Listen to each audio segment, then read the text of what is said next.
नमस्कार, एमटी मीडियामध्ये मी तुम्हा सर्वांचं पुन्हा एकदा स्वागत करते। मित्रांनो, बिग बॉस मराठी 5च्या घरामध्ये आपल्याला दोन ग्रुप पाहायला मिळत आहेत। एक आहे निक्कीचा ग्रुप, तर दुसरा आहे अंकिता आणि योगिताचा ग्रुप। मित्रांनो, निक्कीच्या ग्रुपमध्ये आपल्याला नेहमीच प्लॅनिंग, प्लॉटिंग, पॉलिटिक्स पाहायला मिळतंय, तर दुसऱ्या ग्रुपमध्ये आपल्याला आतापर्यंत असं काहीच पाहायला मिळालेलं नाहीये। तो नॉर्मल असा एक ग्रुप दिसतोय।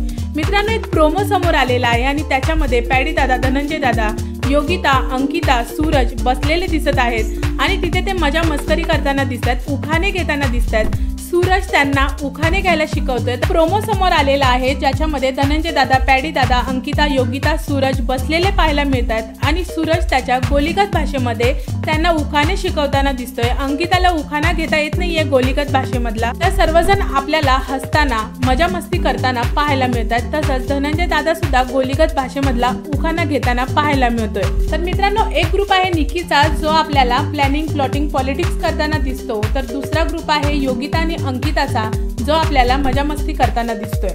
तर मित्रांनो, तुमचं काय मत आहे या दोन्ही ग्रुप विषयी मला कमेंटमध्ये नक्की सांगा। व्हिडिओ आवडला असेल तर त्याला लाईक, शेअर आणि सबस्क्राईब करा। भेटूया परत अशाच एका नवीन व्हिडिओमध्ये। जय हिंद, जय महाराष्ट्र।